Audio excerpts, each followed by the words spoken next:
अतिथियों का स्वागत, अभिनंदन। सभी से अनुरोध है अपने स्थान पर बैठ जाएं। निष्पक्ष एवं पारदर्शी भर्ती चयन प्रक्रिया के अंतर्गत चयनित नायब तहसीलदारों के नियुक्ति पत्र वितरण समारोह में हम माननीय मुख्यमंत्री जी, माननीय राज्य मंत्री जी मनसा सिंह, समस्त अतिथियों और आप सबका हार्दिक स्वागत करते हैं, अभिनंदन करते हैं।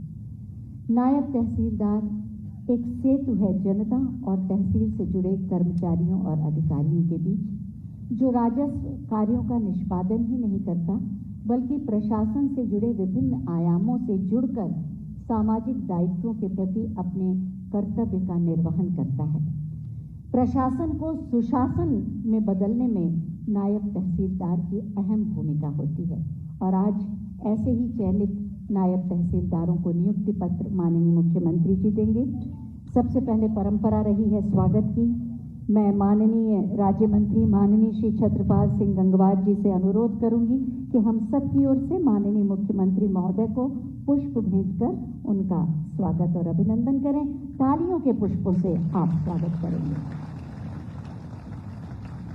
अध्यक्ष राजस्व परिषद श्री मुकुल सिंघल जी से अनुरोध है कि वो हम सब की ओर से माननीय श्री छत्रपाल सिंह गंगवार जी को पुष्प भेंट कर उनका स्वागत करें, अभिनंदन करें।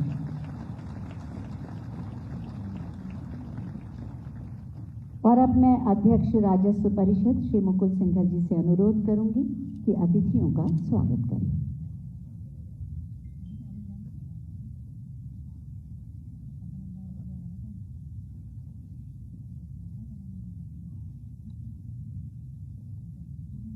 परम आदरणीय माननीय मुख्यमंत्री जी, सम्मानीय राज्य मंत्री राजस्व श्री गंगवार साहब, मुख्य सचिव महोदय, अपर मुख्य सचिव राजस्व मनोज कुमार सिंह जी, अपर मुख्य सचिव सूचना नवनीत सहगल जी और मंच पर बैठे सचिव रणवीर प्रसाद जी। मान्यवर, आज राजस्व विभाग के लिए बहुत ही अच्छा और बहुत अहम दिन है जब हमें अपनी कटिंग एज पर काम करने के लिए इतनी अधिक संख्या में नए लड़के लड़कियां मिल रहे हैं। हमारे विभाग में बहुत लंबा काम पेंडिंग है, बहुत ज़्यादा काम पेंडिंग है, खासकर न्यायालयों में पेंडिंग है और उसकी एक बहुत बड़ी वजह यह है कि न्यायालय खाली पड़े हुए हैं। नायब तहसीलदार ऐसी कटिंग एज है हमारी कि जहाँ पर इन व्यक्तियों के आने से, इन नए अभ्यर्थियों के आने से हमारे काम में बहुत सुधार आएगा और जनता को सीधा इसका लाभ मिलेगा। मान्यवर, मैं इस बात का भी बहुत विशेष आभारी हूँ कि आपके कार्यकाल में जिस तेजी से नियुक्तियाँ हुई हैं और जिस पारदर्शी तरीके से नियुक्तियाँ हुई हैं उसमें हमें पिछली बार भी बहुत अच्छे अभ्यर्थी मिले और इस बार भी जो अभ्यर्थी चयनित होकर आए हैं ये हर दृष्टि से बहुत अच्छे हैं। मुझे नहीं लगता इनमें से कोई भी व्यक्ति ये कह सकेगा कि इस चयन में किसी तरह की कोई दिक्कत हुई है या चयन में कोई भेदभाव बरता गया है। ये हमारे लिए बहुत ही ज़्यादा हर्ष की बात है, प्रदेश के लिए भी हर्ष की बात है और मैं इसके लिए आपका बहुत आभारी हूँ कि आपने ऐसा माहौल बनाया जिसमें ये व्यवस्था संपन्न हो पाई। मान्यवर, राजस्व विभाग में सबसे बड़ा काम न्यायालयों में लंबित मुकदमों को तय करने का है। लगभग 15 लाख मुकदमे आज की तारीख में लंबित हैं और इन नायब तहसीलदारों के आने से मेरा ऐसा अनुमान है कि कम से कम 8-9 हज़ार मुकदमे हर वर्ष तय हो पाएंगे, जो अतिरिक्त होंगे, पहले नहीं तय हो पा रहे। तो ये कड़ी हमारे लिए बहुत ही महत्वपूर्ण कड़ी। मैं इस अवसर पर जितने भी नव चयनित अभ्यर्थी यहाँ आए उन सबको बहुत बधाई देना चाहता हूँ कि आप आए हैं। आपको यह भी कहना चाहता हूँ कि जो आपका काम है वो जनता से सीधा जुड़ा हुआ काम है। इस काम में बहुत आपके परिश्रम की ज़रूरत है, आपकी लगन की ज़रूरत है और इस काम को पूजा की तरह से आप लेंगे तो आपको आगे आने वाले समय में बहुत अच्छा महसूस हो। एक विशेष बात मान्यवर आपको मैं ध्यान दिलाना चाहता हूँ कि राजस्व विभाग की कार्यप्रणाली में पिछले कई वर्षों में बड़े बदलाव आए। जब मैंने नौकरी शुरू करी थी तो हर चीज़ मैनुअली होती थी आज लगभग सारा काम कंप्यूटर पर हो रहा है और ये सभी चयनित अभ्यर्थी कंप्यूटर का ज्ञान रखते हैं। हम इनको कंप्यूटर की सुविधा दें, यहाँ तक कि सारे लेखपालों को भी हमने कंप्यूटर की सुविधा दे रखी है। जो डिजिटाइजेशन का युग है वो राजस्व विभाग में बहुत तेजी से आया। आज हमारी सारी खतौनियाँ, सारे अभिलेख ऑनलाइन किसी को भी देखने के लिए उपलब्ध है।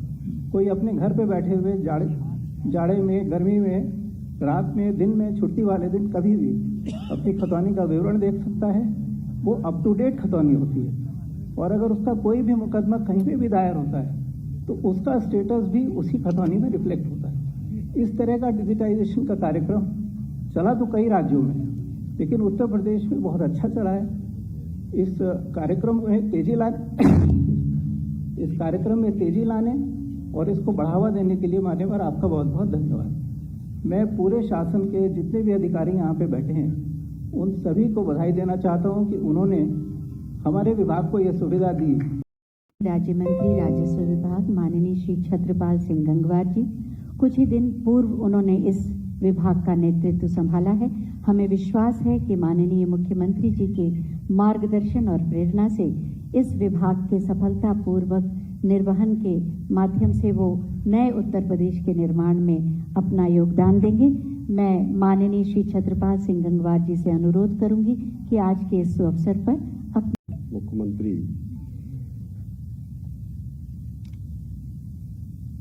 योगी आदित्यनाथ जी महाराज यहाँ पर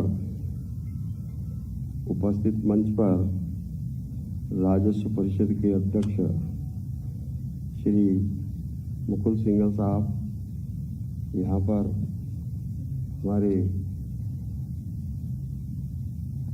अपर मुख्य सचिव श्री मनोज कुमार सिंह जी, मान्यवर नवनीत सहगल जी, हमारे और मंचासीन अधिकारी और यहाँ मेरे सामने उपस्थित नवनियुक्त नायब तहसीलदार और सभी विभागीय कर्मचारी अधिकारी। राजस्व विभाग द्वारा नायब तहसीलदार को नियुक्ति पत्र वितरण कार्यक्रम में पधारे माननीय मुख्यमंत्री जी का मैं हृदय से स्वागत और अभिनंदन करता हूं। मैं माननीय मुख्यमंत्री जी का आभारी हूं कि उनके द्वारा अपने व्यस्ततम कार्यक्रम में से अपना बहुमूल्य समय प्रदान कर हमको अनुग्रहित किया गया है। नायब तहसीलदार राजस्व प्रशासन की रीढ़ होता है तथा वह जनता और कर्मचारियों एवं अधिकारियों के बीच एक महत्वपूर्ण कड़ी होता है। नायब तहसीलदार के द्वारा मुख्य रूप से भूमि संबंधी विवादों का निस्तारण, राजस्व वादों का निस्तारण, गरीब एवं भूमिहीन व्यक्तियों को आवासीय, कृषि, वृक्षारोपण, तालाबों का मत्स्य पालन हेतु आवंटन का कार्य तथा त्योहारों पर शांति व्यवस्था हेतु मजिस्ट्रेट ड्यूटी का कार्य किया जाता है। इसके साथ ही उच्चाधिकारियों द्वारा सौंपे गए अन्य महत्वपूर्ण कार्यों का संपादन भी उनके द्वारा किया जाता है। माननीय मुख्यमंत्री जी के कुशल नेतृत्व एवं निर्देशन में प्रदेश में 31 वन ग्रामों को राजस्व ग्राम घोषित कर विकास की मुख्य धारा में शामिल किया गया है, जिससे सरकार की जन कल्याणकारी योजनाओं का लाभ मिल रहा है। प्रदेश में एंटी भूमाफिया से संबंधित कुल 3,07,743 शिकायतें प्राप्त हुई हैं, जिसमें से 3,06,113 शिकायतें निस्तारित की गई हैं तथा 1,630 शिकायतों का निस्तारण अवशेष है। अभियान के अंतर्गत 63,602.12 हेक्टेयर भूमि अवैध अतिक्रमण से मुक्त कराई गई है तथा 4,439 FIR दर्ज कराई गई एवं 2,474 अतिक्रमणकर्ताओं को भूमाफियों के अंतर्गत चिन्हित किया गया और वर्तमान में 186 भूमाफिया जेल में बंद हैं, निरुद्ध किए गए। उत्तर प्रदेश में खतौनी पुनरीक्षण एवं अंश निर्धारण कार्यक्रम के अंतर्गत लगभग वर्ष 2017 से अब तक कुल 70,096 राजस्व ग्रामों में खतौनी पुनरीक्षण एवं अंश निर्धारण का कार्य पूर्ण कर लिया गया है। अवशेष कुल 40,251 राजस्व ग्रामों में खतौनी पुनरीक्षण एवं अंश निर्धारण का कार्यक्रम मार्च 2023 तक पूर्ण किए जाने का लक्ष्य है। उत्तर प्रदेश में चकबंदी से बाहर समस्त राजस्व ग्रामों की खतौनी को डिजिटाइज करा दिया गया है, जिसे ऑनलाइन राजस्व विभाग के भूलेख पोर्टल पर देखा जा सकता है। माह जुलाई 2021 तक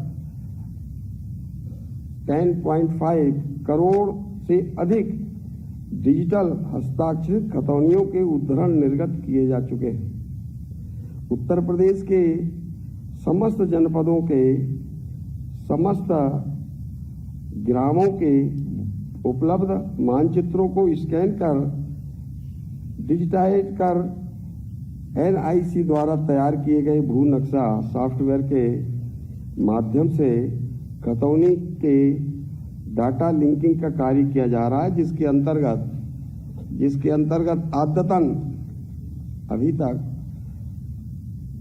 1,09,092 राजस्व ग्रामों के सापेक्ष 83,202 राजस्व ग्रामों के भू मानचित्रों को डिजिटाइज कर खतौनी से लिंक किया जा चुका है। ऐसे ही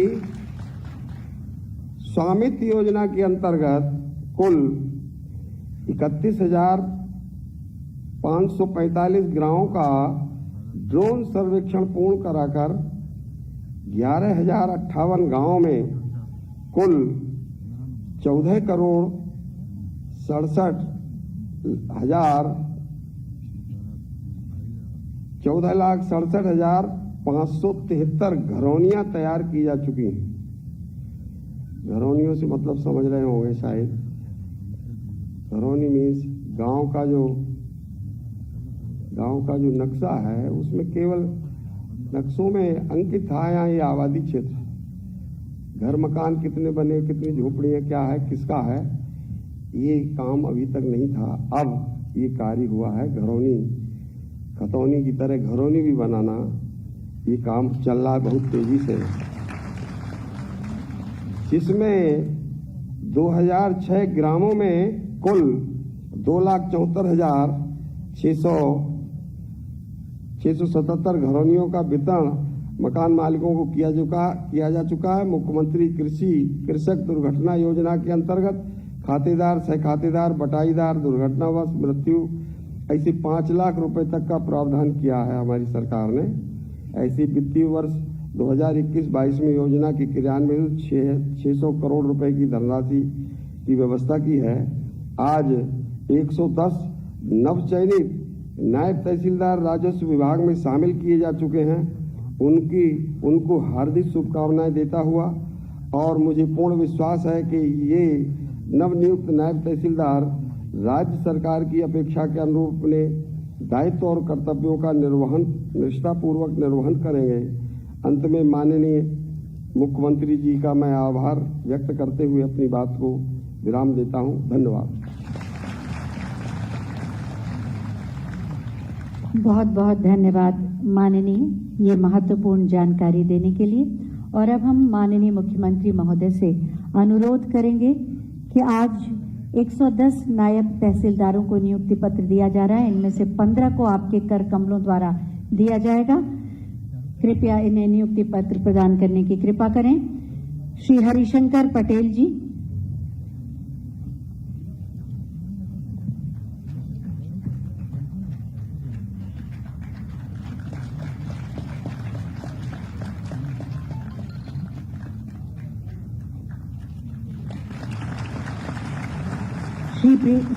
सुश्री प्रियंका शुक्ला जी,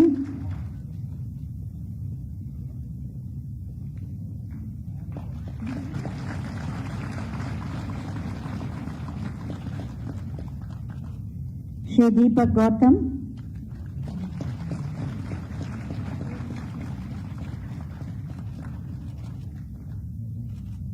सुश्री दीप्ति पाल,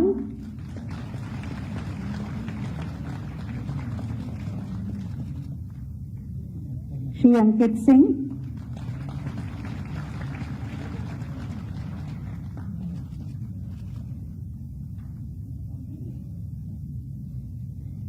श्री प्रकाश चौधरी,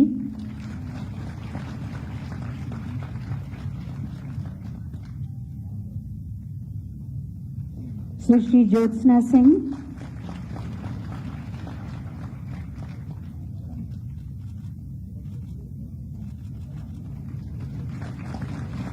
सुश्री अंकेक्षिता श्रीवास्तव,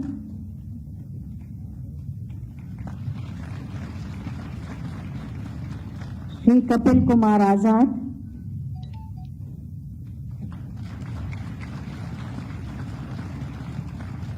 श्री गुरप्रीत सिंह,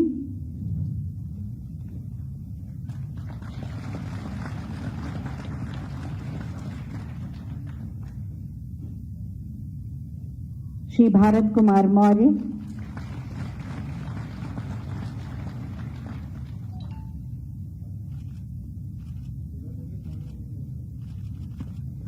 श्री सनी कनौजिया,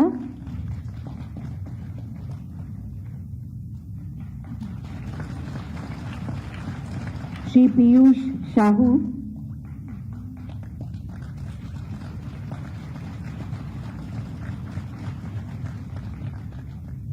सुश्री तारा शुक्ला,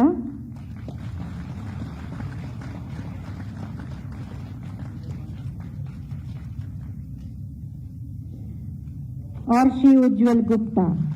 जोरदार तालियां सभी के लिए, उज्जवल भविष्य के लिए। बहुत बहुत धन्यवाद माननीय, आपकी शुभकामनाओं के लिए बहुत बहुत धन्यवाद माननीय मुख्यमंत्री महोदय, आपकी शुभकामनाओं और आशीर्वाद के लिए। विकास के संकल्प और सुरक्षा की प्रतिबद्धता के साथ युवाओं को साथ लेकर प्रधानमंत्री के विजन को साकार करते हुए नए उत्तर प्रदेश का निर्माण कर रहे हैं माननीय मुख्यमंत्री श्री योगी आदित्यनाथ जी। मैं बहुत ही आदर के साथ माननीय मुख्यमंत्री जी से अनुरोध करूंगी कि अपने आशीर्वचनों से हम सबका मार्ग प्रशस्त करें, आपकी तालियों के प्रणाम के साथ।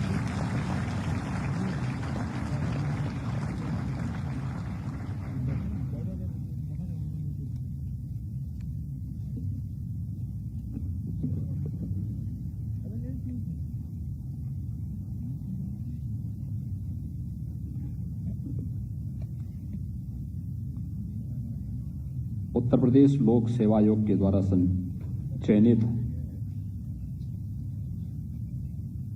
नायब तहसीलदारों के नियुक्ति पत्र वितरण के आज के इस कार्यक्रम में उपस्थित प्रदेश सरकार में मेरे सहयोगी मंत्री श्री छत्रपाल सिंह गंगवार जी, प्रदेश के मुख्य सचिव श्री आर के तिवारी जी, अध्यक्ष राजस्व परिषद श्री मुकुल सिंघल जी, अपर मुख्य सचिव राजस्व श्री मनोज कुमार सिंह जी, अपर मुख्य सचिव सूचना श्री नवनीत सहगल जी, सचिव राजस्व श्री रणवीर प्रसाद जी, और आज के इस कार्यक्रम में उपस्थित राजस्व विभाग से जुड़े हुए सभी अधिकारीगण, सभी नवचयनित नायब तहसीलदारगण और उपस्थित भाइयों बहनों, मुझे प्रसन्नता है किसी भी कल्याणकारी सरकार के लिए सुशासन के लक्ष्य को प्राप्त करने की जो धुरी होती है वह थाना और तहसील होती है। और आप जैसे युवा और ऊर्जावान नायब तहसीलदारों के माध्यम से तहसील की प्रक्रिया में पारदर्शिता लाने, जन सुनवाई को और तीव्र बनाने, राजस्व से संबंधित मामलों के त्वरित निस्तारण को एक नई गति प्राप्त होगी। और आप सबके नियुक्ति पत्र वितरण का यह अवसर मुझे प्राप्त हुआ है। मैं इसके लिए आप सबको हृदय से बधाई देता हूं, अपनी शुभकामनाएं देता हूं।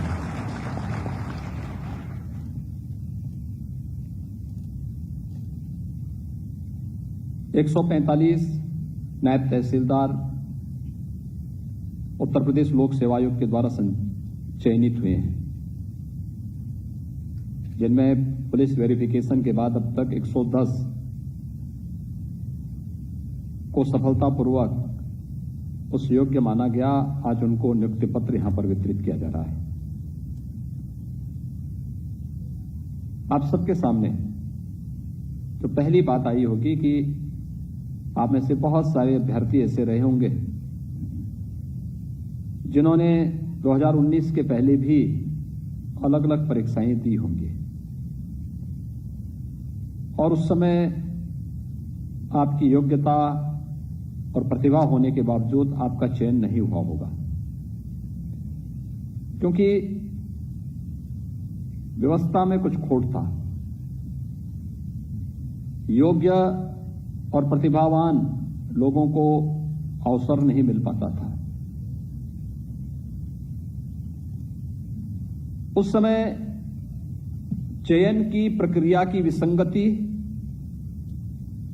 और शासन की नीयत में खोट होने के कारण योग्य और प्रतिभावान जो अभ्यर्थी होता था वह हताश होता था, निराश होता था, पलायन करने के लिए मजबूर होता था। लेकिन 2017 में उत्तर प्रदेश में नई सरकार के आने के बाद सरकार ने पहले दिन इस बात को तय किया था कि हम लोग चेहरा देख करके नहीं, व्यक्ति की जाति, मत और मजहब देख करके नहीं, किसी का जनपद और गांव देख करके नहीं, योग्यता को आधार बना करके आरक्षण के नियमों का पालन करते हुए उत्तर प्रदेश के हर प्रतिभावान नौजवान को उत्तर प्रदेश के अंदर जीवन के प्रत्येक क्षेत्र में आगे बढ़ने का पूरा अवसर देंगे, उन्हें प्रोत्साहित करेंगे। और मुझे प्रसन्नता है कि विगत 4.5 वर्ष के दौरान हमारी सरकार ने 4.5 लाख प्रदेश के नौजवानों को सफलतापूर्वक नियुक्ति पत्र देकर के आज प्रदेश में उनकी ऊर्जा और उनकी प्रतिभा का लाभ ले रही है।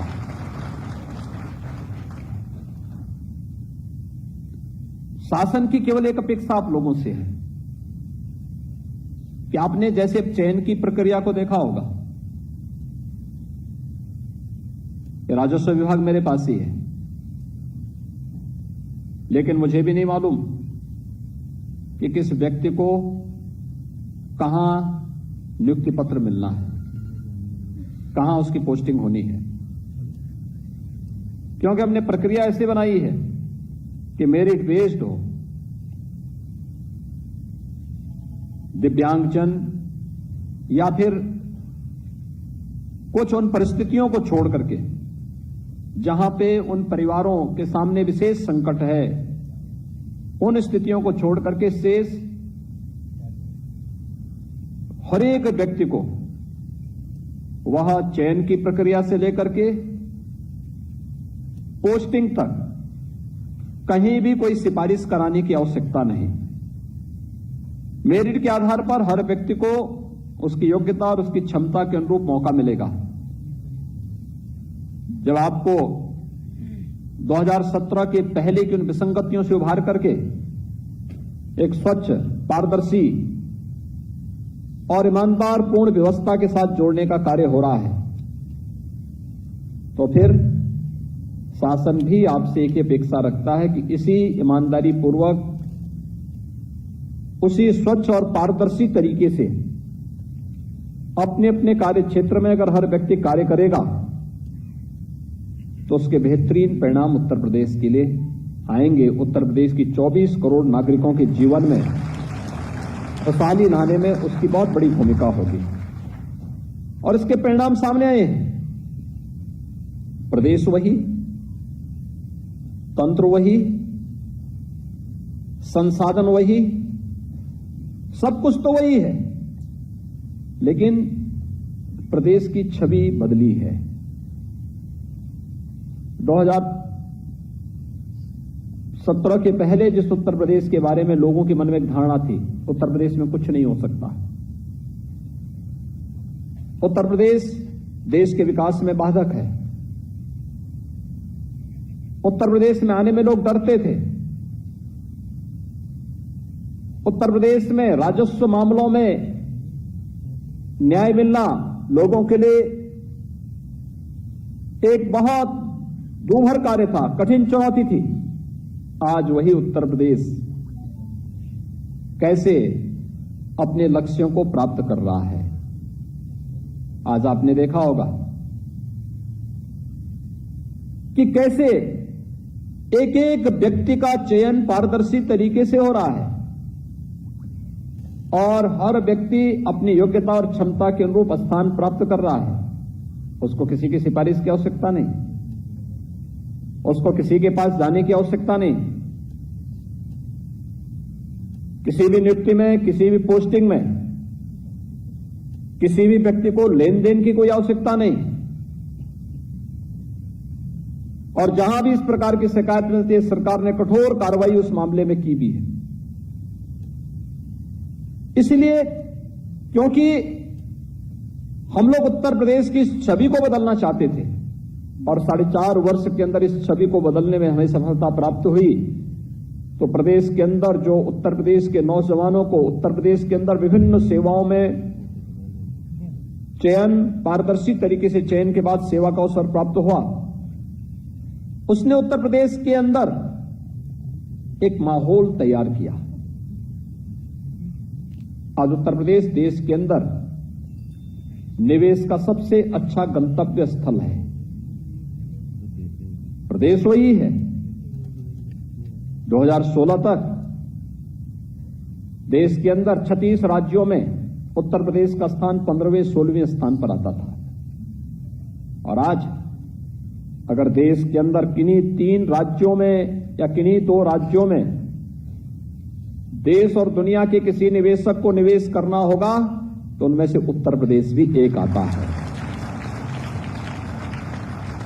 प्रायोरिटी 3 ही होती है लोगों की अक्सर, पहले, दूसरे, तीसरे नंबर की, लेकिन हम उन 2 स्थलों में हैं जहां पर देश और दुनिया का हर निवेशक अपना निवेश कर सकता है और उसको प्राथमिकता तय करनी होगी तो स्वाभाविक रूप से उत्तर प्रदेश को तय करेगा। आज उत्तर प्रदेश उस स्थिति में है। आजादी के समय जिस प्रदेश की आय राष्ट्रीय प्रतिभक्ति आय के बराबर थी, पिछड़ते पिछड़ते हम लोग 2016 तक कहां पहुंच गए थे? राष्ट्रीय यानी नेशनल एवरेज के 1/3 पर हम आ गए थे। 1/3 से भी कम उत्तर प्रदेश की प्रति व्यक्ति आय रह गई थी।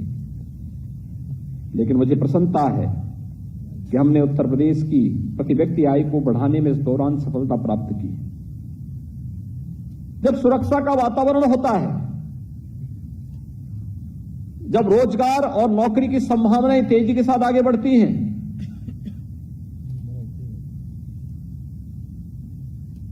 गवर्नमेंट सेक्टर हो या प्राइवेट सेक्टर, दोनों क्षेत्र में नौकरी और रोजगार की इन संभावनाओं को जब आगे बढ़ाया जाता है तो उसका असर मार्केट पर भी पड़ता है, बाजार पर पड़ता है, प्रति व्यक्ति आय पर पड़ता है, विकास पर पड़ता है और ये सभी एक दूसरे से जुड़े हुए हैं। और मुझे प्रसन्नता है 4.5 वर्ष के अंदर उत्तर प्रदेश की प्रति व्यक्ति आय लगभग दोगुनी होने की ओर अग्रसर है और हम लोग आज उत्तर प्रदेश को इस दिशा की ओर अग्रसर कर रहे हैं जहां पर उत्तर प्रदेश न केवल अपने यानी देश की दूसरी बड़ी अर्थव्यवस्था के रूप में उभरा है, बल्कि Uttar Pradesh ease of doing business में नंबर 2 पर आने के साथ साथ भारत सरकार की 44 ऐसी महत्वपूर्ण योजनाओं में, जिनमें उत्तर प्रदेश का स्थान किसी में 27वें होता था, किसी में 36वें में होता था, किसी में 30 में होता था, किसी में 23वें पे होता था, यानी 15-16 से नीचे तो उत्तर प्रदेश कभी आता ही नहीं था। और सभी लोग कोसते थे कि अगर देश विकास नहीं कर रहा है तो उसके लिए उत्तर प्रदेश दोषी है, लोग कोसते थे। आज मुझे बताते हुए प्रसन्नता है कि देश की ऐसी प्रमुख 44 ऐसी महत्वपूर्ण योजनाएं हैं जिनमें उत्तर प्रदेश नंबर 1 पर है, नंबर 1 पर। ये इसलिए हुआ क्योंकि उत्तर प्रदेश के नौजवानों को जब उत्तर प्रदेश के अंदर सेवा का अवसर प्राप्त हुआ, उसके लिए उस प्रकार का माहौल दिया गया, उसको ईमानदारी पूर्वक सेवा का अवसर प्राप्त हुआ, उसने मेहनत की, उसने प्रयास आगे बढ़ाए, प्रधानमंत्री मोदी जी के सपनों को, उनके संकल्पों को आगे बढ़ाने में अपना दिन रात एक किया। आज उसका परिणाम देखने को मिल रहा है। ईज ऑफ डूइंग बिजनेस में उत्तर प्रदेश नंबर 2 पर। उत्तर प्रदेश 4 वर्ष पहले जिस उत्तर प्रदेश की अर्थव्यवस्था 6ठे नंबर की अर्थव्यवस्था कही जाती थी, आज वो देश की नंबर 2 की अर्थव्यवस्था बनी हुई है। जिस उत्तर प्रदेश के बारे में कहा जाता है कि उत्तर प्रदेश में कुछ नहीं हो सकता, आज उत्तर प्रदेश देश की अर्थव्यवस्था का और देश के विकास का एक ग्रोथ इंजन बनकर के तेजी के साथ आगे बढ़ रहा है। ये वो नया उत्तर प्रदेश है जिस उत्तर प्रदेश से जनता की जो अपेक्षाएं थी, देश की जो अपेक्षाएं थी, उसको उत्तर प्रदेश ने तेजी के साथ आगे बढ़ाना प्रारंभ किया। हमारे सामने लक्ष्य है अगले 6 वर्ष के अंदर उत्तर प्रदेश की अर्थव्यवस्था को हम देश की नंबर 1 की अर्थव्यवस्था बनाएंगे। और ये केवल सरकार अकेले नहीं कर सकती, ये केवल मुख्यमंत्री की जिम्मेदारी नहीं होगी, ये केवल सरकार इसके लिए अकेले सरकार आगे नहीं बढ़ा सकती, पूरे तंत्र को इसके साथ जुटना पड़ेगा। और जो मैंने पहले भी कहा, सुशासन के लक्ष्य को प्राप्त करना है तो सुशासन के लक्ष्य को प्राप्त करने का जो सबसे महत्वपूर्ण केंद्र होते हैं वो तहसील होती है। मैं आज भी जाता हूं, कहीं किसी जनपद में जाता हूं, मेरे सामने सबसे ज्यादा मामले आते हैं तहसील से संबंधित। और मैं धन्यवाद दूंगा राजस्व परिषद को भी और राजस्व विभाग को भी, जिन्होंने प्रक्रिया को काफी सरलीकरण करने की दिशा में अग्रसर हुए हैं। चाहे वह राजस्व रिकॉर्ड के डिजिटलीकरण की प्रक्रिया को तेजी के साथ आगे बढ़ाने का कार्य या विरासत का, मैं स्वयं इस चीज को महसूस करता था। कितनी जटिल प्रक्रिया हुआ करती थी। अब विरासत में नाम दर्ज करने के लिए भी लोगों को इंतजार करना पड़ता था, चक्कर लगाने पड़ते थे, तहसील के चक्कर लगाने पड़ते थे।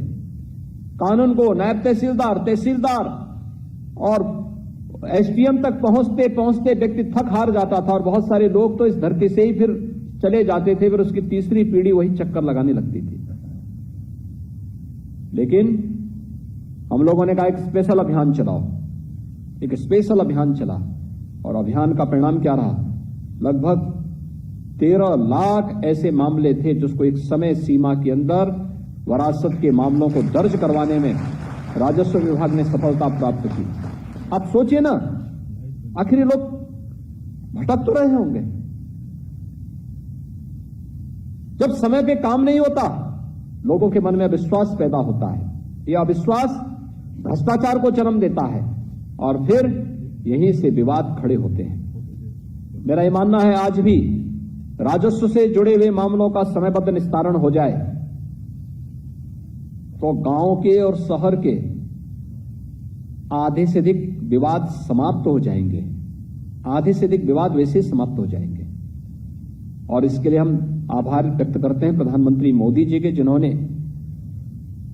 गांव में आबादी की भूमि से संबंधित विवादों के निस्तारण करने के लिए घरौनी की व्यवस्था की और जहां पे जिसका घर है ड्रोन से उसकी मैपिंग करते हुए उस पर उस व्यक्ति को उसका राजस्व रिकॉर्ड में नाम दर्ज करने और उस व्यक्ति को उसका कब्जा देने, उसका परमानेंट कब्जा करने और उसके माध्यम से उस भूमि का वह बैंक से लोन ले सकता है, उसको गिरवी रख सकता है और अपना कारोबार आगे बढ़ा सकता है, इसकी ताकत दी है। और आज उत्तर प्रदेश घरौनी के इस मामले में भी देश में नंबर 1 स्थान पर है। जिस तेजी के साथ कार्य प्रारंभ हुए हैं, ये बहुत यानी अलग अलग क्षेत्र में कुछ न कुछ नयापन करने का प्रयास हुआ है। आज 145 नवचयनित नायब तहसीलदार, जिनमें 110 को नियुक्ति पत्र आज यहां पर दिया जा रहा है। प्रदेश के अंदर हमारे पास जो सबसे ज्यादा संकट आते थे उस समय, इस वर्तमान में हम बहुत बड़े बड़े कार्य प्रदेश के अंदर कर रहे हैं। हमारे 5 एक्सप्रेसवे वर्तमान में बन रहे हैं। 5 एक्सप्रेसवे, ये 5 एक्सप्रेसवे का मतलब उत्तर प्रदेश की अर्थव्यवस्था की बैकबोन जो बनेंगे, उत्तर प्रदेश को नंबर 1 की अर्थव्यवस्था के रूप में स्थापित करना है। तो इसके लिए ये 5 हमारी, भाई कोई व्यक्ति अच्छा धावक तब बनेगा ना जब उसकी रीढ़ ठीक हो, वह स्वस्थ हो। उत्तर प्रदेश को आर्थिक रूप से स्वस्थ और स्वावलंबी बनाने के लिए हम लोगों ने 5 अपनी एक्सप्रेसवे की परिकल्पना को साकार करना प्रारंभ किया है। तेजी से काम प्रारंभ हुआ है। मैं अक्सर जब भी इसकी समीक्षा करता था तो लोग हमसे कहते थे, कोई भी बड़ा प्रोजेक्ट लेना हो तो लोग कहते थे साहब नायब तहसीलदार हमारे पास कम है, नायब तहसीलदार दे देते हमें तो हम लोग इस कार्य को और तेजी के साथ आगे बढ़ा देते। कोई भी कार्य कहीं भी हम देखते थे, हमें गंगा एक्सप्रेसवे में लैंड लेनी थी, मैंने समीक्षा की आज से लगभग 6 महीने पहले, भाई क्या मामला है, क्यों इतने लेट चल रहा है। हर जनपद में शिकायत आती, साहब हमारे पास स्टाफ कम है। क्यों स्टाफ कम है? नायब तहसीलदार नहीं है। हमें शिफ्ट करने पड़ते थे, भाई ठीक है यहां पे ज्यादा कार्य है, तब तक यहां के लिए कुछ लोगों को भेजो। हमें पूर्वांचल एक्सप्रेसवे बनाना था, यही समस्या थी। गोरखपुर लिंक एक्सप्रेसवे बनाना था तो यही समस्या थी। बुंदेलखंड में एक्सप्रेसवे बनाना था, वहां भी यही समस्या थी। बलिया के लिए लिंक एक्सप्रेसवे देना था, वहां के लिए भी वही समस्या थी। हमें अयोध्या का समग्र विकास के लिए हम लोगों ने कार्य योजना बनाई। एयरपोर्ट बनना है, एक नया टाउनशिप वहां तैयार होना है, अन्य वहां बहुत सारी चीजें तैयार होनी है। क्या समस्या आ रही है? नायब तहसीलदार नहीं है। आप सोच सकते हैं, अपनी अहमियत जान सकते हैं, यानी कितनी महत्वपूर्ण कड़ी है आपके विकास में। अगर नायब तहसीलदार नहीं है या नायब तहसीलदार होते हुए भी कार्य नहीं कर रहा है तो इसका मतलब विकास की प्रक्रिया को ठप कर देना, विकास को अवरुद्ध कर देना। नायब तहसीलदार नहीं है या कार्य नहीं कर रहा है तो गांव-गांव में झगड़े फसाद प्रारंभ हो जाएंगे, विवाद खड़े हो जाएंगे। राजस्व से संबंधित जितने विवाद होते हैं, मैं इस चीज को बहुत देख रहा हूं, ये जितने विवाद आते हैं 90% विवाद छोटे छोटे हैं। केवल बैठ करके आपस में पंचायत करके तहसील दिवस के अवसर पर उन मामलों को मौके पे जाकर के भौतिक रूप से वहां पर जाकर सर्वे करके और न्याय संगत कार्रवाई अगर हम कर दें तो बड़े विवाद होने से बच सकते हैं। और इसलिए ये सारी प्रक्रिया को आगे बढ़ाने के लिए और सुशासन और विकास के लक्ष्य को प्राप्त करने में आपके इस कैडर की बहुत बड़ी भूमिका है। आज आप 110 नायब तहसीलदार प्रदेश को मिल रहे हैं और मैंने इसीलिए कहा कि देखो इन लोगों के साथ मुझे संवाद बनाना है और संवाद इस बात को लेकर के कि जब उनकी चयन की प्रक्रिया और नियुक्ति की प्रक्रिया पूरी पारदर्शी तरीके से संपन्न हो रही है तो सरकार भी उनसे अपेक्षा करती है कि वे भी इसी ईमानदारी से, इसी प्रतिबद्धता के साथ अपने कर्तव्यों का निर्वहन जनता के प्रति अपनी जवाबदेही को समझते हुए और शासन के प्रति अपनी जिम्मेदारी को मानते हुए इसको आगे बढ़ाने का कार्य करेंगे। और आज यह चयन की प्रक्रिया के बाद नियुक्ति पत्र वितरण का एक कार्यक्रम आपका यहां पर संपन्न हो रहा है। मुझे विश्वास है कि आप सभी लोग अपने कार्यों के माध्यम से आम जनमानस के मन में एक नया विश्वास पैदा करेंगे। अलग अलग स्थानों पर ट्रेनिंग के बाद आपकी नियुक्ति की प्रक्रिया आगे बढ़ेगी। बहुत बड़ी जिम्मेदारी आपके ऊपर है। तहसील के साथ साथ आपकी जिम्मेदारी, सरकार आपका सहयोग कानून व्यवस्था के लिए भी कभी कभी लेती है। अन्य महत्वपूर्ण कार्यक्रमों को आगे बढ़ाने के लिए भी लेती है। जैसे कोरोना महामारी के दौरान हम लोगों ने देखा, कोरोना महामारी के दौरान 24 करोड़ जनता के लिए सुविधा उपलब्ध करवाना है। डोर स्टेप डिलीवरी के माध्यम से घर घर राहत सामग्री पहुंचानी है या अन्य सहयोग उपलब्ध कराना है। तो हम अलग अलग विभाग के अधिकारियों को भी ड्यूटी लगाते थे कि भैया सब लोग जुटो, जिससे किसी व्यक्ति को परेशानी ना हो। और आज हमें प्रसन्नता है उत्तर प्रदेश की हर एक कर्मचारी ने, अधिकारी ने अपनी ड्यूटी का निर्वहन किया। कोरोना का एक मॉडल देश के अंदर खड़ा कर दिया कि कोरोना प्रबंधन कैसे होना है।